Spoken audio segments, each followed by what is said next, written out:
김도현은 항상 소박한 삶을 꿈꿔왔습니다. 군 전역 후 그는 경기도 분당 외곽에 회사를 설립하며 성실함이 곧 성공으로 이어질 것이라 믿었습니다.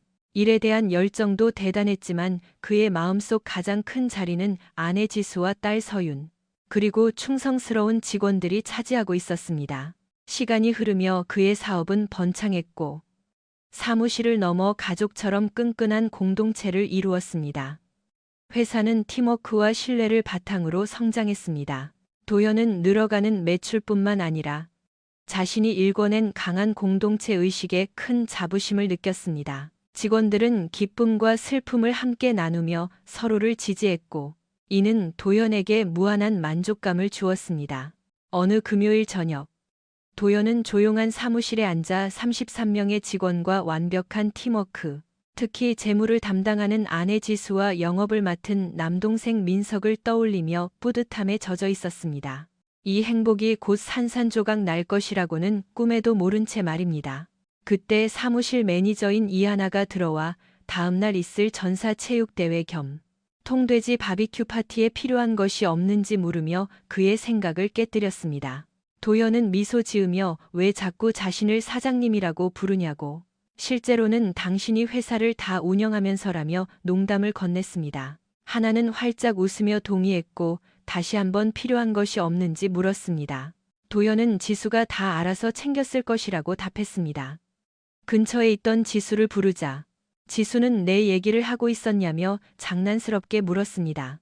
도현은 내가 또 누구 얘기를 하겠느냐며 응수했고 주변 사람들은 모두 웃음을 터뜨렸습니다.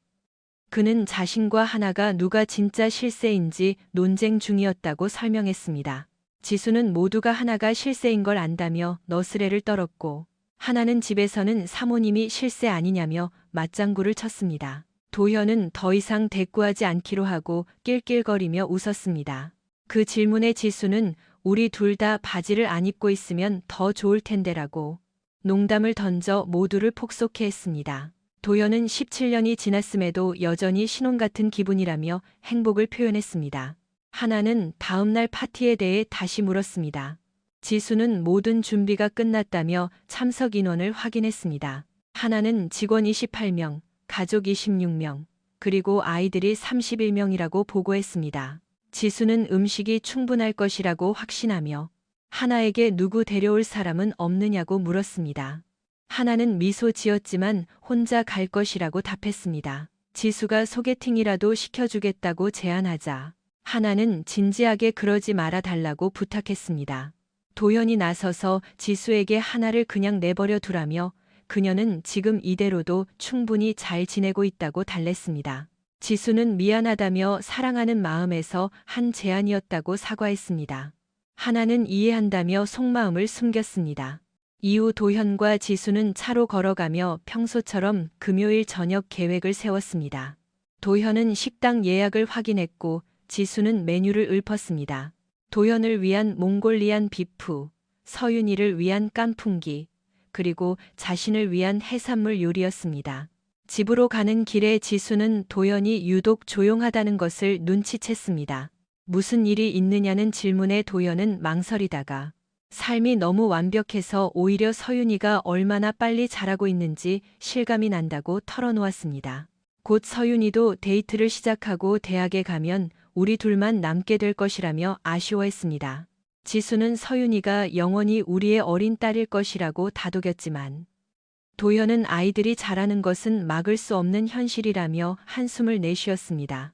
지수는 금요일 저녁을 우리 둘만의 영화 데이트로 만들자며 그의 기운을 북돋웠고 도현은 그 아이디어에 미소 지었습니다. 도현과 지수가 집에 들어서자 딸 서윤이가 달려와 아빠를 껴안았습니다. 반려견 몽이는 반갑게 짖으며 장바구니 냄새를 맡았습니다. 서윤이는 기하학 시험에서 A를 받았다며 기뻐했습니다. 도현은 아빠가 잘 될 거라고 하지 않았느냐며 미소 지었습니다. 서윤이는 아빠 말을 안 믿었지만 정말 고맙다며 아빠 볼에 뽀뽀했습니다. 지수는 서윤이와 도현의 끈끈한 유대감을 보며 돌아가신 자신의 아버지를 떠올리고 뿌듯해했습니다. 저녁 식사 내내 대화가 끊이지 않았고 식사 후 그들은 거실로 자리를 옮겼습니다.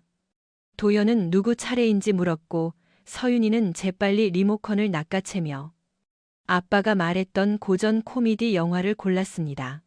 도연은 영화가 너무 오래된 것 아니냐며 낄낄거렸고 액션 영화를 고르지 않은 것에 놀라워했습니다. 지수는 오늘 밤은 액션 금지라고 선언했습니다. 서윤이는 지난번 영화에서 시체 수를 세다가 100명이 넘어가서 포기했다며 웃었고 오늘 영화는 정말 재밌을 거라고 장담했습니다. 그들은 소파에 나란히 앉았습니다. 가운데 앉은 도연은 양옆에 서윤이와 지수를 느끼며 휴식을 취했습니다. 서윤이가 너무 빨리 컸다는 생각에 다시금 가슴이 뭉클해졌습니다.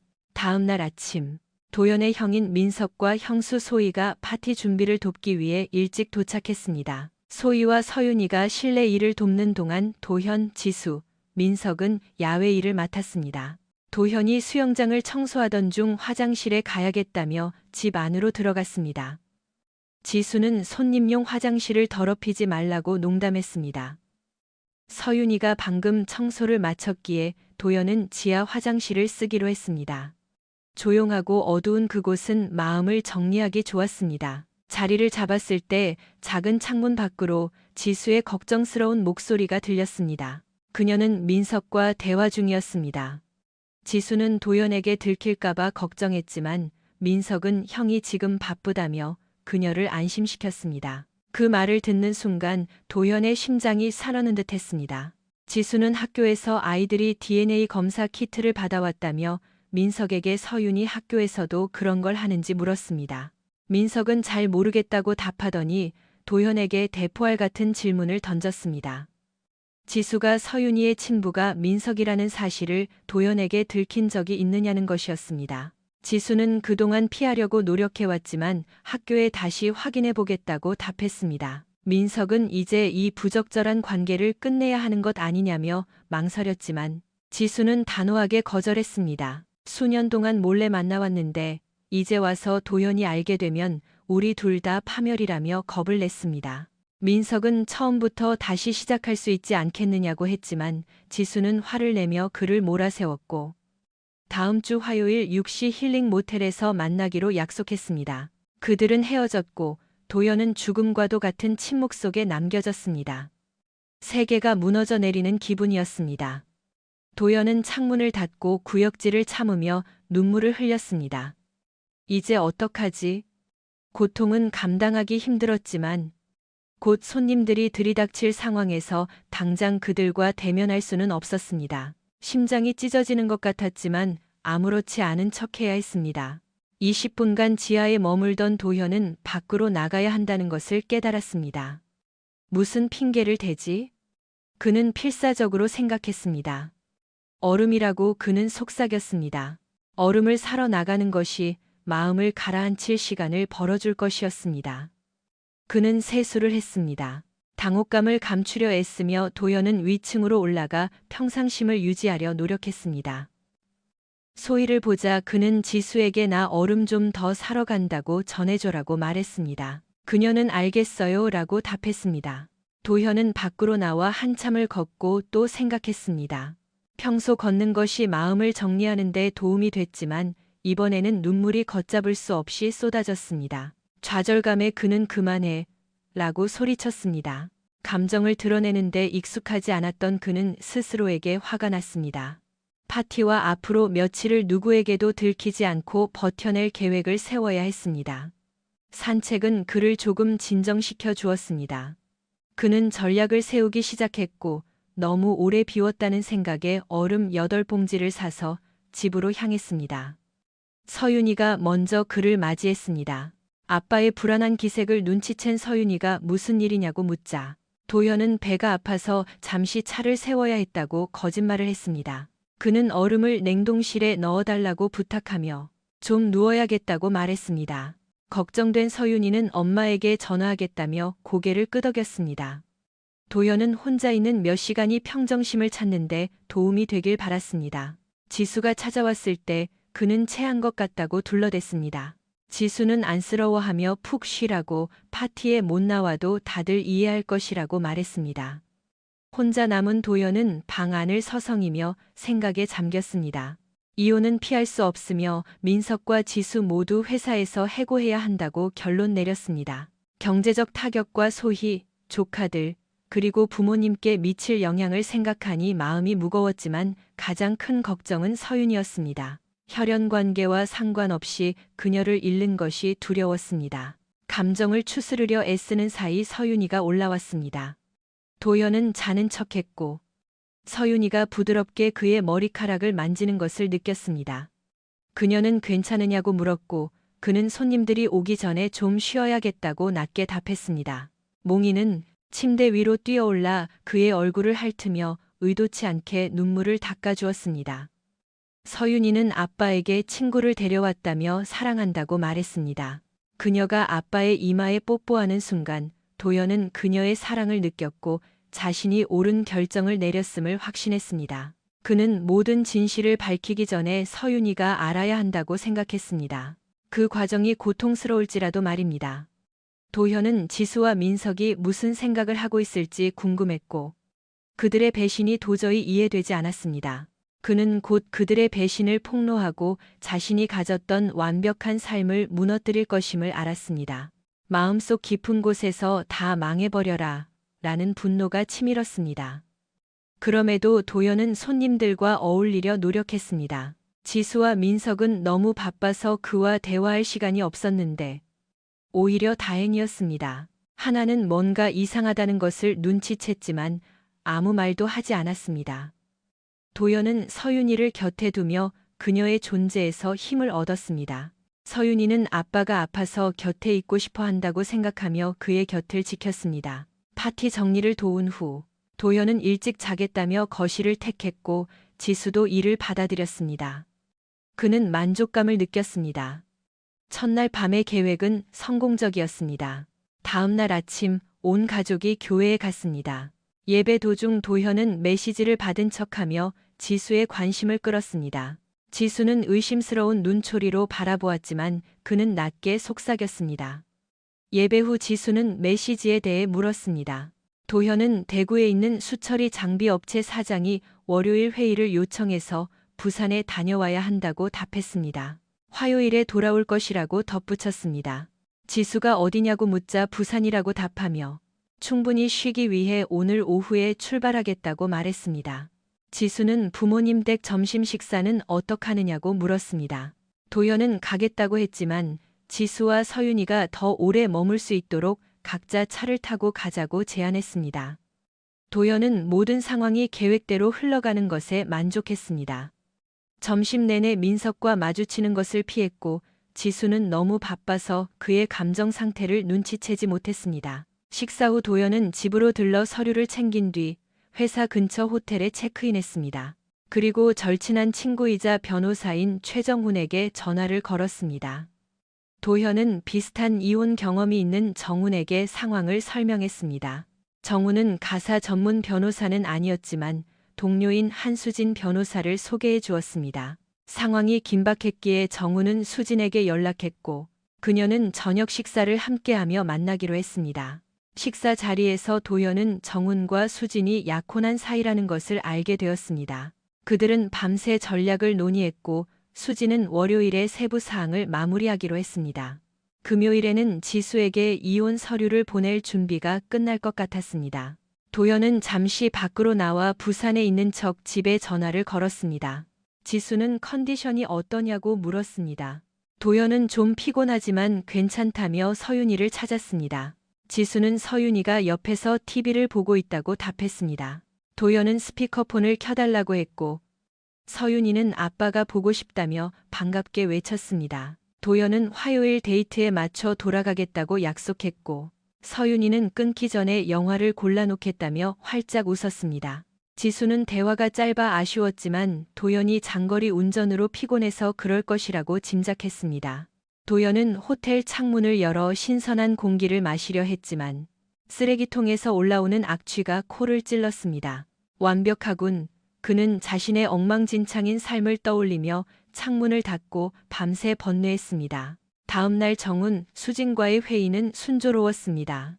그날 밤 도연은 짧게 집에 전화를 걸어 거래처와 저녁 식사 중이라고 거짓말을 했지만 실제로는 호텔 방에서 혼자 다음날 서윤이에게 이 모든 것을 어떻게 설명해야 할지 고민하며 두려움에 떨었습니다. 딸이 너무 빨리 철들게 될 것이라는 생각에 가슴이 찢어지는 듯 했습니다. 화요일 아침, 도연은 변호사와 함께 회사 관련 문제와 지수, 민석의 퇴직금 처리 방안을 확정하며 전략회의를 마쳤습니다. 점심 식사 후 그는 부산에서 갓 돌아온 것처럼 꾸미고 사무실로 향했습니다. 하나를 보자 억눌렀던 감정이 다시 북받쳤습니다. 사무실로 바로 들어가는 대신 억지 미소를 짓고 문을 쾅 닫았습니다. 진정에 그는 혼잣말을 했습니다. 계획을 다시 검토하고 심호흡을 한 뒤 하나를 불렀습니다. 안녕하세요, 사장님. 하나가 인사했지만 도연의 젖은 얼굴을 보고 미소는 금세 사라졌습니다. 그녀는 예의를 차릴 새도 없이 달려와 그를 안아주었습니다. 무슨 일이에요? 괜찮으세요? 아니, 그가 답했습니다. 그는 떨리는 목소리로 몸이 아픈 건 아닌데 정말 끔찍한 일이 생겼어라고 말했습니다. 하나는 의자를 당겨 앉으며 그의 손을 잡았습니다. 도대체 무슨 일이에요? 사모님 때문인가요? 그녀는 그의 눈에서 고통을 읽었습니다.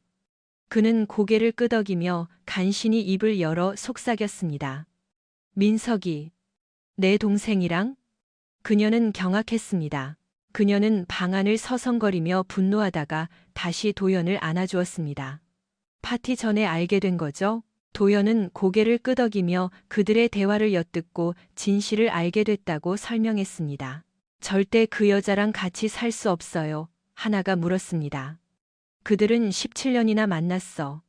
도저히 잊을 수 없어. 하나는 술을 한 잔씩 따라주었습니다. 몇 모금 마신 뒤 그들은 회사 운영에 대해 논의했습니다. 지수는 금요일 이후 해고될 예정이었습니다. 나가세리 오사가로 눈이사로 스룩해서 도현은 소희에게 지수의 자리를 맡기고 싶었지만 당분간 하나가 그 자리를 대신해 주기를 원했습니다. 제가 할 수 있어요. 하나가 확신을 주었습니다. 영업 부문은 대비 대리를 승진시킬까 생각 중이야. 그녀가 관심을 보였고 잘 해낼 것 같아. 동의해요. 하나가 말했습니다. 그녀의 빈자리는 필즈가 채우면 되겠네요. 좋아요. 금요일에 그들에게 알립시다. 월요일에 승진에 대해 논의하죠. 미리 직무 기술서를 작성해 주겠어요? 물론이죠. 다른 건요? 도현의 눈에 다시 눈물이 맺혔습니다. 당신은 내 가장 소중한 사람 중 한 명이야. 친구이자 가족인 지수를 잃고 있어. 당신에게 더 많이 의지해야 할지도 몰라. 하나는 그를 꽉 껴안았습니다. 제 영광입니다. 사무실을 나온 하나는 도현이 이런 고통을 겪어야 한다는 사실에 가슴 아파했습니다. 다음 날 아침 지수는 주방을 서성거리며 자신의 선택에 괴로워했습니다. 민석과 거의 1년 동안 만나지 않았고 왜 그와 엮였는지 자책했습니다. 모든 것을 끝내기로 결심한 그녀는 민석도 잃을 게 많으니 도현에게 말하지 않을 것이라고 스스로를 안심시켰습니다. 그녀가 생각에 잠겨 있을 때 도현이 들어왔고 그녀는 그의 품에 안겨 입을 맞췄습니다. 도현이 갑자기 물었습니다.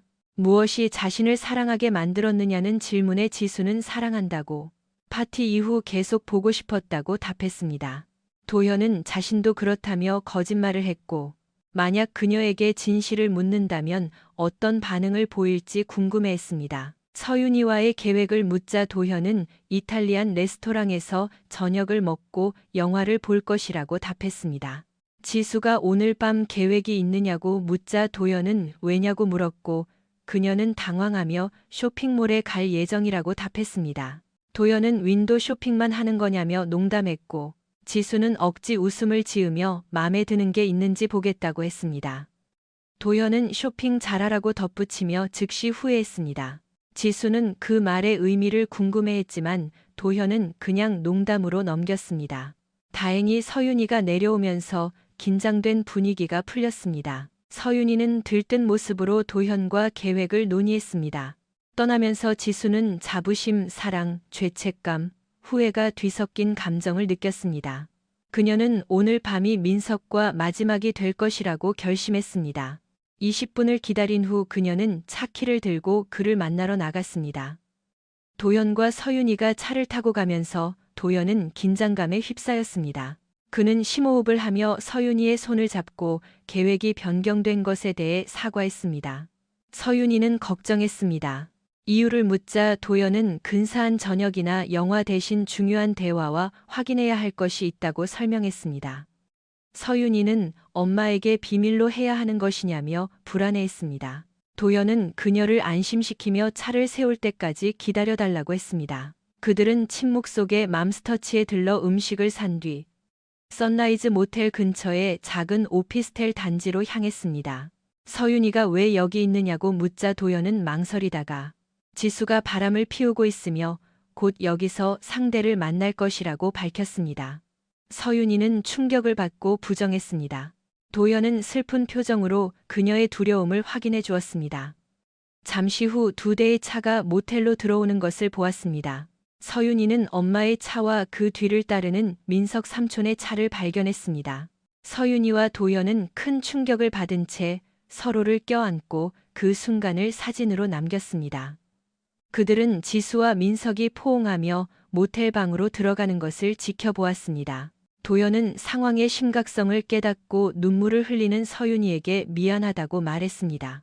서윤이는 엄마를 버리고 아빠와 함께 있겠다고 맹세했습니다. 도현은 그녀를 곁에 두기 위해 무엇이든 하겠다고 약속했습니다. 서윤이는 분노하며 만약 엄마와 살라고 강요받는다면 그 삶을 지옥으로 만들겠다고 선언했습니다. 도현은 서윤이에게 가장 힘든 시간이 곧 닥칠 것이며 금요일에 지수와 대면할 때까지는 평소처럼 행동해야 한다고 경고했습니다. 서윤이는 어리둥절해하며 자신이 그럴 수 있을지 의심했지만 도연은 함께 이겨낼 수 있다며 그녀를 다독였습니다. 그들은 조용히 대화할 곳을 찾아 모텔을 떠났습니다. 근처 공원의 한적한 곳으로 차를 몰아 밤새 이야기를 나누고 계획을 세웠습니다.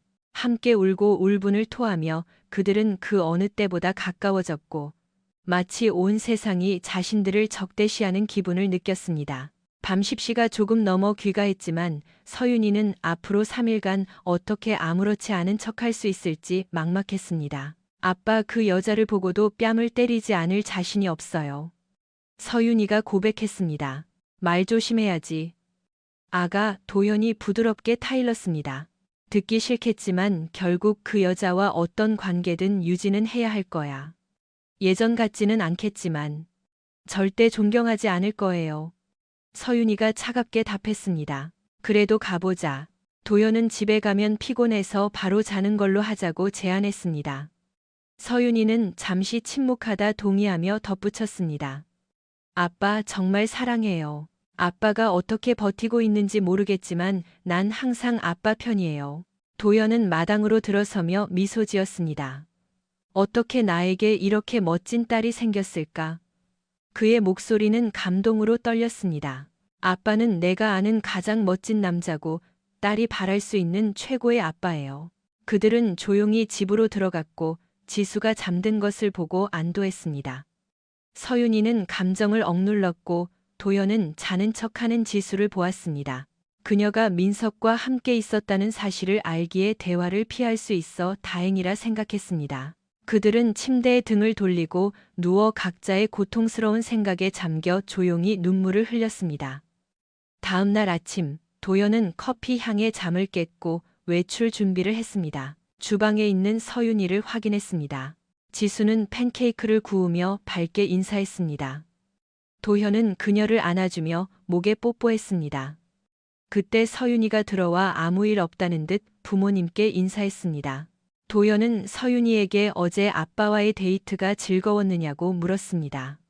서윤이는 그렇다고 답하며 지수에게 도연은 부산에 다시 가야 하며 서윤이가 같이 가고 싶어 한다고 설명했습니다. 지수는 서윤이가 가면 여행이 더 즐겁겠지 하며 동의했습니다. 그들은 서둘러 아침을 먹고 집을 떠나며 해방감을 느꼈습니다. 가는 길에 서윤이가 자신이 어땠냐고 묻자 도연은 아주 잘했다고 같이 가겠다는 생각이 영리해서 연기할 필요를 없애주었다고 칭찬했습니다. 서윤이는 자신의 연기력이 형편없다며 농담했고 도현은 낄낄거렸습니다. 잠시 침묵이 흐른 뒤 서윤이는 지수와 대면할 때 자신도 그 자리에 있길 원하느냐고 물었습니다. 도현은 아직 확신하지 못했지만 서윤이는 민석 삼촌과 대면할 때도 그 자리에 있고 싶다고 고집했습니다. 도현은 서윤이의 거친 말투를 지적했고 서윤이는 지금 상황이 그럴 만하지 않느냐고 반박했습니다. 도현은 그녀의 강인함을 대견해하며 그 자리에서 무슨 말을 할 거냐고 물었습니다. 서윤이는 확신할 수 없지만 엄마가 자신을 피할 수 없다는 걸 알게 하고 싶고 자신은 아빠 편이라는 걸 보여주고 싶다고 했습니다. 그들은 호텔에 체크인했고 엘리베이터 안에서 서윤이는 조용히 외도가 언제 시작됐는지 물었습니다. 도현은 정확히는 모르지만 아주 오래전 일이라고 답했습니다. 그녀의 눈에 눈물이 고였습니다. 서윤의 눈에 불안함이 감돌자 도현은 부드럽게 말을 끊으며 어떤 답이 나오든 우리 사이는 변함없을 것이라고 안심시켰습니다. 그들은 침묵 속에 방으로 들어갔습니다. 방에 들어서자 서윤은 모든 진실을 알고 싶으냐고 물었습니다. 도현은 확신하지 못하며 너는 원하느냐고 되물었습니다. 서윤은 떨리는 목소리로 자신의 아빠가 누구인지 알지만 더 알아보는 게 현명할 것 같다며 두 명의 외도하는 부모를 둔 것을 견딜 수 있을지 모르겠다고 덧붙였습니다. 도현은 정말 알고 싶으냐고 물었고 서윤은 그렇다고 인정했습니다. 도현은 몇 달만 기다려보자며 그 이유를 설명했습니다. 서윤은 눈물을 흘리며 그를 꽉 껴안았고 그들은 호텔에 머무는 동안 서로의 존재에서 위안을 얻으며 침묵 속에 짐을 정리했습니다. 도현과 서윤은 계속 연락을 주고받았고 특히 도현이 변호사를 만나거나 업무를 처리할 때 더욱 그랬습니다. 서윤은 수영장에서 수영을 하거나 책을 읽으며 시간을 보냈습니다. 첫날 하나가 전략 논의를 위해 합류했고 나중에 셋이 함께 저녁을 먹었습니다. 서윤과 하나는 아주 잘 어울렸고 방으로 돌아온 서윤은 도현에게 속삭였습니다. 하나 언니가 아빠를 좋아하는 것 같다고 말입니다. 그 질문에 도현은 깜짝 놀랐습니다. 그는 충격을 받았고 서윤이의 엄마를 배신할 생각은 추호도 없었다고 단호히 말했습니다. 서윤은 아빠를 의심해서 미안하다며 눈물을 글썽였고 도현은 그런 질문은 충분히 할 수 있다며 그녀를 다독였습니다. 두 사람 모두 왜 지수가 불륜을 저질렀는지 의문을 품으며 답을 찾길 바랐습니다. 다음 주 금요일 하나는 지수에게 업무 전화를 걸었습니다. 월말 결산에 대해 묻고 IT 부서에서 보안 업데이트를 위해 지수의 노트북이 필요하다고 언급했습니다. 지수는 사무실에 가겠다고 확인했습니다. 하루 종일 사무실에 있겠다는 말에 서윤은 하나와 점심을 먹기로 했습니다. 하나는 금요일에 닥칠 일에 대해 안도감과 슬픔을 동시에 느꼈습니다. 다음 날 아침, 서윤은 창밖을 내다보는 아빠의 눈에 고인 눈물을 보았습니다. 괜찮으냐는 질문에 도현은 괜찮지 않다며 힘든 하루를 보낼 준비가 됐는지 물었습니다. 서윤은 한숨을 내쉬며 선택의 여지가 없음을 인정했습니다. 도현은 지수를 용서하고 머물 수 있겠느냐고 물었습니다. 서윤은 그 모든 거짓말을 겪고도 엄마를 예전처럼 볼 수는 없을 것 같다고 답했습니다. 그들은 서로를 껴안으며 서윤으로부터 힘을 얻었습니다. 함께하게 되어 고맙다는 도현의 말에 서윤의 성숙함이 느껴졌습니다. 그녀는 아빠만 괜찮다면 자신도 괜찮다고 답했습니다. 그들은 가벼운 미소를 나눈 뒤 하루를 준비했습니다. 아침 식사 후 짐을 챙겨 체크아웃하고 변호사 사무실로 향했습니다. 정훈과 수지는 이혼 논의 과정에서 보여준 서윤의 침착함에 깊은 인상을 받았습니다. 서윤은 적극적으로 참여하며 좋은 제안을 내놓았습니다. 수지는 서윤이 상황을 매우 잘 다루고 있다고 칭찬했고 서윤은 법학에 관심을 보였습니다. 서윤은 법학 전문 프로그램이 자신이 가장 좋아하는 TV 장르라고 말했습니다. 수지는 나중에 함께 일해보자며 격려했고 서윤은 기뻐했습니다. 서윤이 변호사들과 소통하는 모습을 보며 도현은 그녀가 앞으로 닥칠 일을 견뎌낼 만큼 강하다는 확신을 얻었습니다. 점심 식사 후 도현과 서윤은 볼일을 보고 오후 3시 30분경 집으로 돌아왔습니다. 곧 닥칠 대면에 대한 압박감이 그들을 짓눌렀고 침묵은 긴장감을 고조시켰습니다. 도현은 식탁 위에 증거들을 펼쳐놓고 시간을 때우기 위해 카드 게임을 제안했습니다. 모든 것이 변하기까지 1시간 정도 남았습니다. 차고 문 열리는 소리가 들렸고 시간은 다가왔습니다. 서윤과 도연은 더 이상 아무렇지 않은 척하지 않고 자리에 앉았습니다. 지수가 쇼핑백을 들고 들어오며 활기차게 외쳤습니다. 중국집 음식 배달 왔어. 파티 시작하자. 하지만 그녀는 그들의 어두운 표정을 보았고 현실이 들이닥쳤습니다. 무슨 일이야? 지수가 식탁으로 다가오며 물었습니다. 도연은 낮지만 단호하게 말했습니다. 앉아, 지수야. 그녀는 망설이다. 자리에 앉았고 민석과 만나는 사진을 발견하고는 충격을 받아 의자에서 떨어질 뻔했습니다. 눈물을 흘리며 그녀는 속삭였습니다. 아니야, 아니야, 아니야. 그녀는 경멸 어린 눈으로 자신을 바라보는 도연과 서윤을 올려다보았습니다.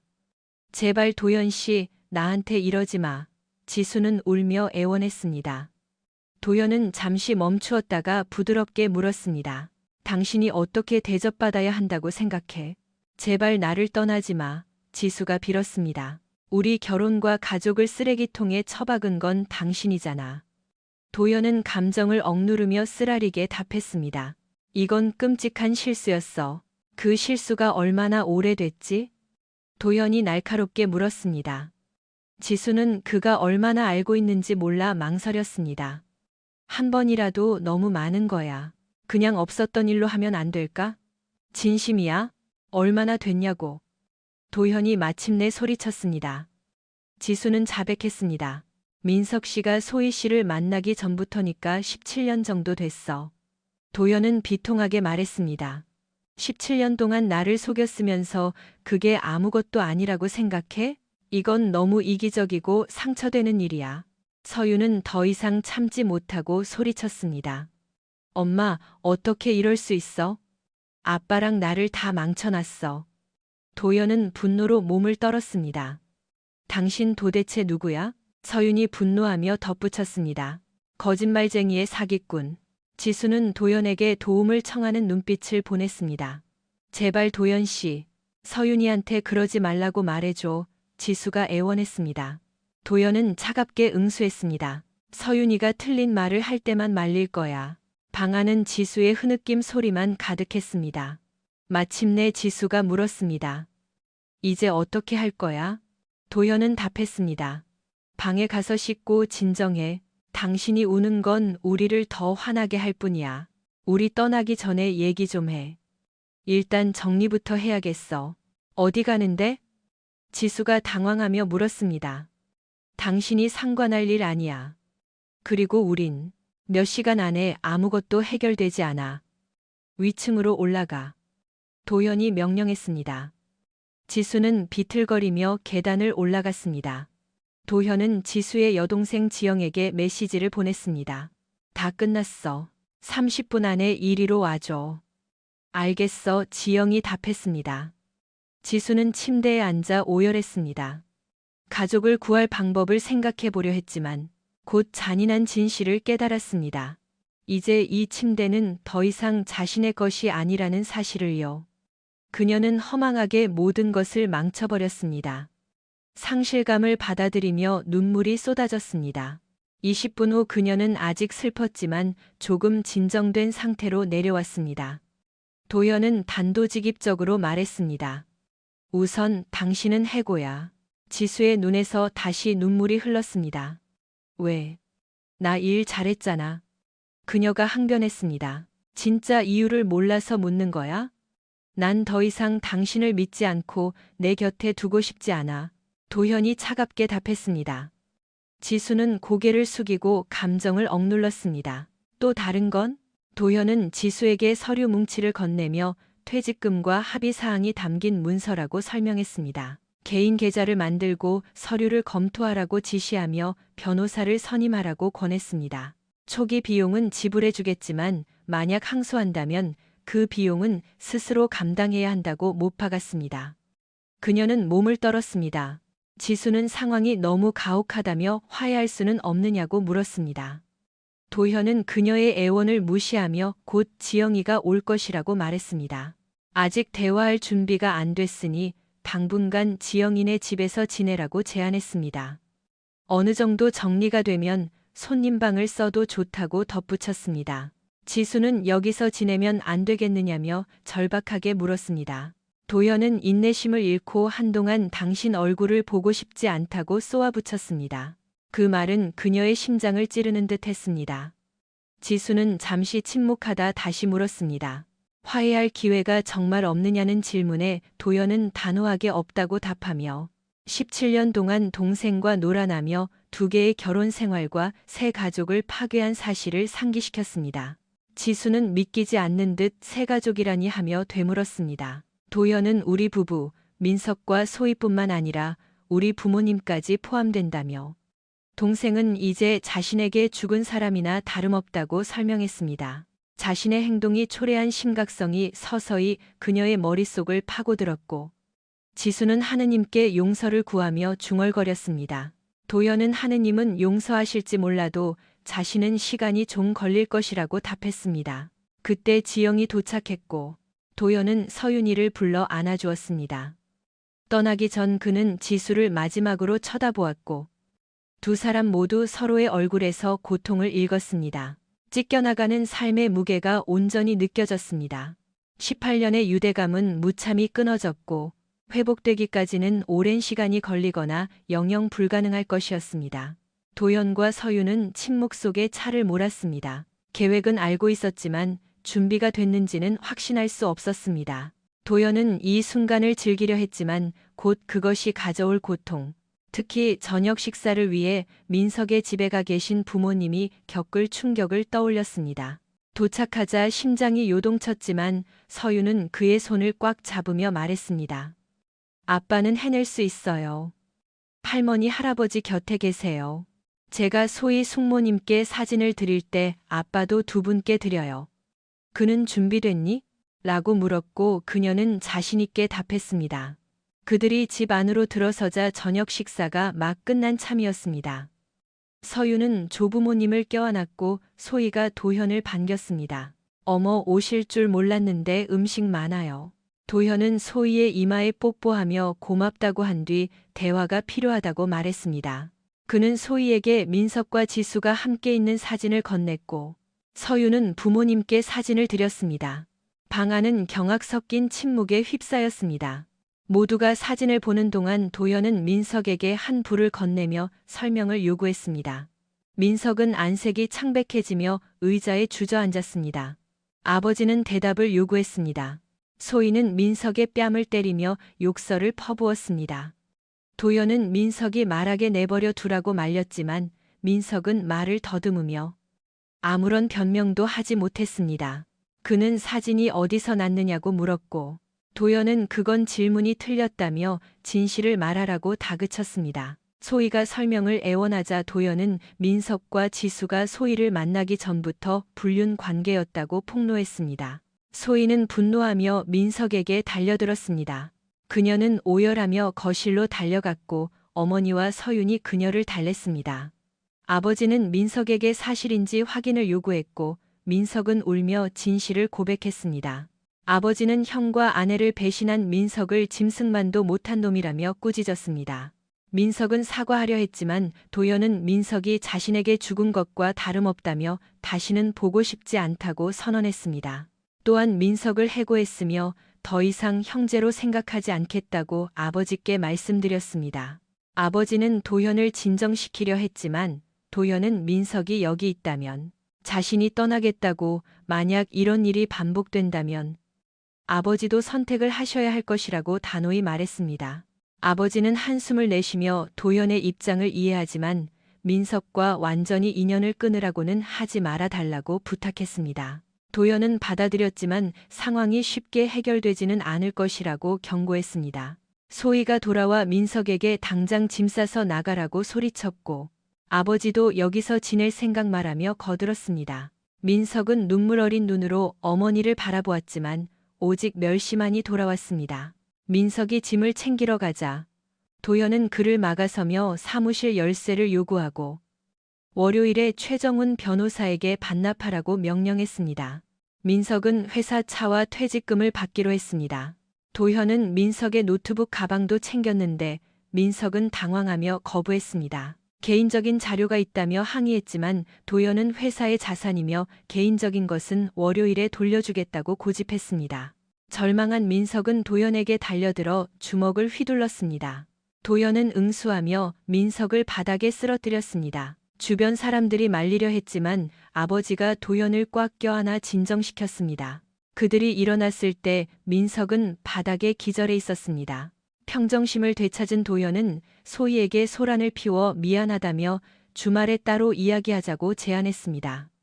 소희는 망설이다 동의했습니다. 도연은 부모님께도 사과했고 어머니는 이해한다며 나중에 얘기하자고 부드럽게 답했습니다. 도연은 서윤에게 집에 갈 준비가 됐는지 물었습니다. 서윤은 아빠 곁에 서서 떠날 준비를 마쳤습니다.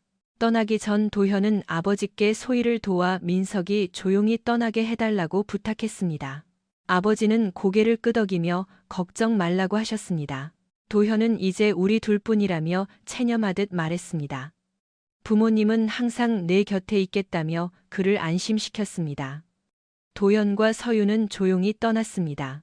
도연은 소란을 피운 것에 후회도 들었지만 분노를 쏟아내니 한결 가벼워졌습니다.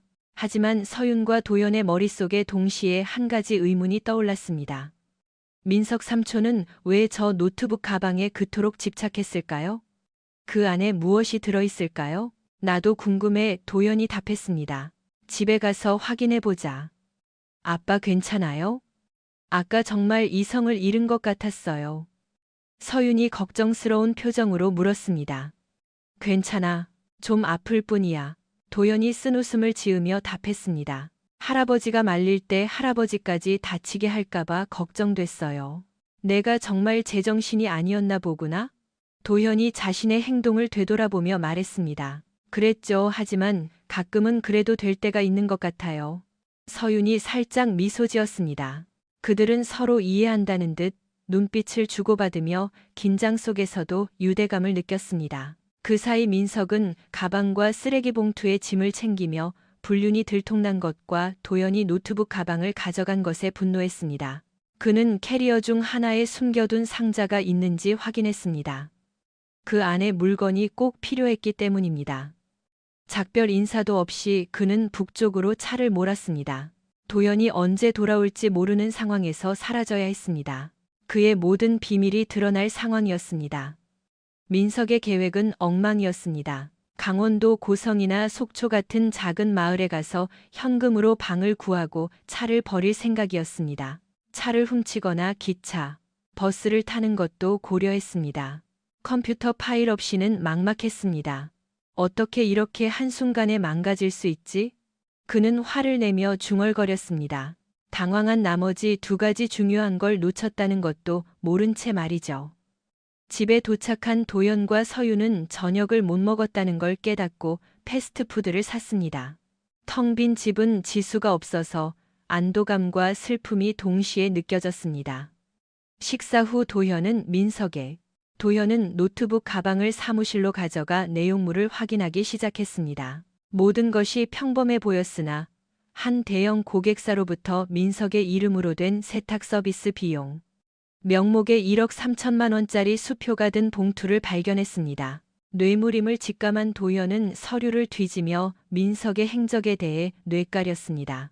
당장 의심스러운 점은 더 발견되지 않았지만 컴퓨터에서 숨겨진 파일을 찾아냈습니다. 사태의 심각성을 깨달은 그는 즉시 친구인 정훈 변호사에게 전화했습니다. 정훈은 무슨 일이냐며 심각하게 물었습니다. 정훈은 상황이 예상대로 흘러가고 있지만 긴급한 도움이 필요하다고 답했습니다. 도현은 상황이 매우 엄중하며 서윤이를 혼자 두기 싫으니 집으로 와달라고 부탁했습니다. 정훈은 수진을 데려가겠다고 했고 도현은 환영한다고 답했습니다. 25분 뒤 정훈이 도착했습니다. 도현은 수표와 숨겨진 파일의 내용을 보여주었습니다. 정훈은 증거를 검토하더니 뇌물수수, 공갈, 조세 포탈 혐의가 짙다며 연방 범죄가 될 수 있다고 확인했습니다. 도현은 검찰이나 국세청에 신고해야 하느냐고 물었고 정훈은 그렇다고 답했습니다. 민석은 감옥에 갈 가능성이 컸습니다. 도현이 어떻게 해야 하냐고 묻자 정훈은 아는 수사관에게 연락하겠다며 민석이 도주하기 전에 신속히 움직여야 한다고 강조했습니다. 정우는 수사관에게 메시지를 남기고 도현에게 내일 아침 일찍 만나기로 했습니다. 정우는 민석이 가방과 수표를 되찾으려 할지 모르니 자신이 챙겨가겠다고 했고 도현은 동의했습니다. 떠나면서 정우는 도현이 시간 외 법률 서비스를 너무 자주 이용한다며 농담했고 도현도 맞받아쳤습니다. 정훈에게 무슨 선물을 받고 싶냐고 묻자 정훈은 비싼 위스키 한 병을 얘기했고 도현은 미소 지으며 그러겠노라 답했습니다. 정훈은 퇴직금 합의서 작성을 미루어 수사 상황을 민석이 눈치채지 못하게 하라고 조언했습니다. 도현은 비용 정산을 핑계로 지급을 늦추기로 했습니다. 토요일에 소희와 부모님께 말씀드린다는 계획은 정훈의 이른 아침 전화로 변경되었습니다. 오전 10시 수사기관 관계자들과 회의가 잡혔습니다.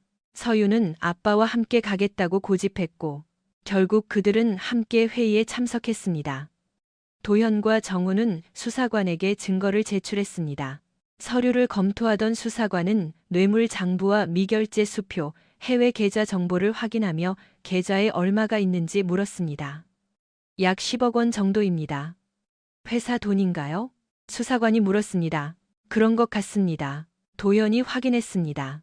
민석은 마진율 23%만 유지하면 가격 협상권이 있었는데 이를 악용해 뒷돈을 챙긴 것이었습니다.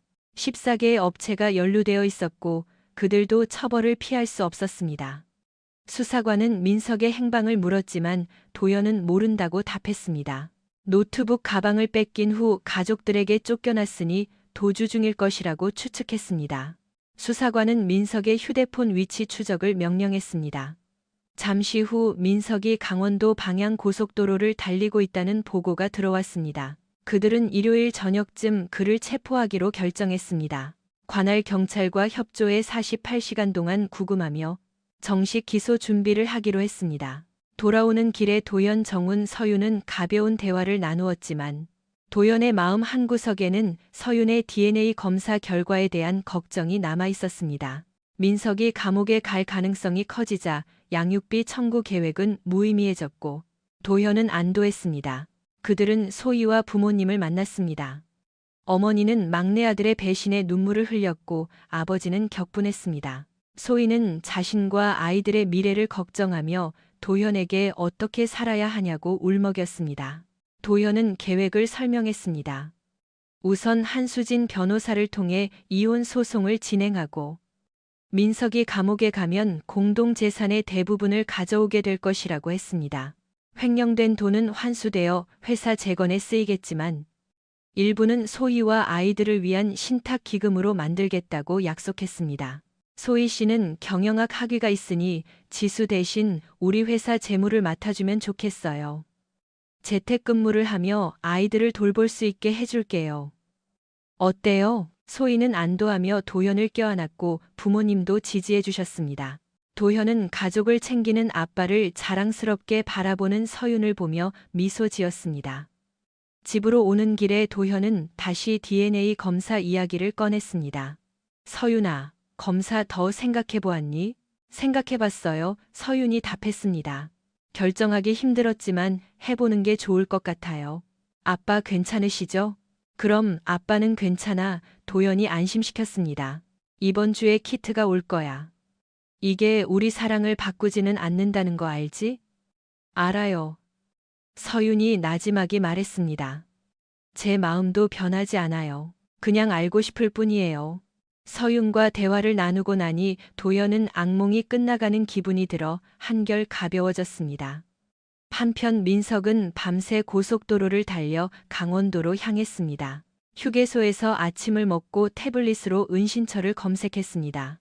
외지인이 섞여 살기 좋은 속초 근처에 풀옵션 원룸을 예약했습니다. 차를 버리고 버스로 이동해 숨어 지낼 계획을 세우며 그는 기운을 차렸습니다. 그래, 계획이 있어. 하지만 운전하는 내내 불안감이 엄습했고 자신의 계획에 허점이 많다는 걸 깨달았습니다. 두려웠지만 돌아갈 길은 없었습니다. 자수할까 하는 생각도 들었지만 그게 더 무서워 계속 차를 몰았습니다. 가족들에게 입힌 상처를 생각하며 억지로 분노를 끌어올려 자신을 정당화하려 애썼습니다. 후회할 틈도 없었습니다. 결국 피로를 이기지 못하고 고속도로 휴게소 주차장에서 잠시 눈을 붙였습니다. 일요일 아침, 식사를 마친 그는 다시 정처 없이 길을 나섰습니다. 자신의 행동이 주는 무게감이 점점 더 그를 짓눌렀지만 억지로 외면했습니다. 저녁 무렵, 그는 예약해둔 원룸 근처 식당에 멈췄습니다. 그때 두 남자가 다가와 김민석 씨냐고 물었습니다. 모든 게 끝났음을 직감했습니다. 수사관들에게 잡힌 것입니다. 월요일 아침 도현은 전 직원 회의를 위해 간식을 준비했습니다. 회의 전 오전 8시 그는 데비와 텐미를 만나 승진 소식을 전했습니다. 회의에서 그는 그들을 새로운 영업팀으로 소개했고 직원들은 최근의 혼란에도 불구하고 박수로 지지해 주었습니다. 소식을 전한 후 도현은 사업과 개인적인 삶 모두 앞을 향해 나아가기로 했습니다. 다음 날 민석은 여러 혐의로 정식 기소되었고 뇌물과 연관된 업체들에 대한 수사도 시작되었습니다. 일부 고객을 잃을 각오로 도현은 회사 재편을 시작했습니다. 생산 부문을 분리하고 새로운 유통회사를 설립할 계획을 세웠습니다. 지수가 돌아오기 전 모든 준비를 마쳤습니다. 앞으로의 도전을 이겨내기 위해 모든 에너지를 쏟아야 한다는 걸 알았습니다. 그 금요일 저녁, 도현과 서윤은 단골 식당에서 저녁을 먹었습니다. 평소와 다른 점은 지수의 부재였습니다. 식사 도중 지수에게 전화가 왔습니다. 그녀는 집에 가고 싶어 했지만 도현의 냉담한 반응은 관계의 끝을 명확히 보여주었습니다. 그는 변호사를 선임했다고 알리며 서둘러 전화를 끊었습니다. 서윤은 아빠의 긴장감을 느끼며 조용히 그를 지지했습니다. 무거운 분위기 속에서도 그들의 유대감은 더욱 단단해졌습니다. 다음 날 아침, 도현과 서윤이 거실에 있을 때 지수가 들어왔습니다. 서윤은 인사도 없이 위층으로 올라가 버렸습니다. 도현은 지수의 불만 섞인 표정을 무시한 채 태블릿에 집중했습니다. 지수가 인사를 건넸지만 도현은 기다리라고 손짓했습니다. 게임 한 판을 끝낸 뒤 그는 태블릿을 내려놓고 서류를 읽었느냐고 물었습니다. 지수는 읽었다고 답하며 가족을 지키기 위해 대화하고 싶다고, 모든 게 변하는 게 두렵다고 말했습니다. 도현은 당신이 하고 싶은 대로 하면서 결혼 생활만 유지하겠다는 뜻이냐고 물었습니다. 지수는 그런 뜻이 아니라며 우리는 행복한 가족이었고 이렇게 끝나는 걸 견딜 수 없다고 주장했습니다. 다시는 그런 모험을 하지 않겠다고 약속했습니다.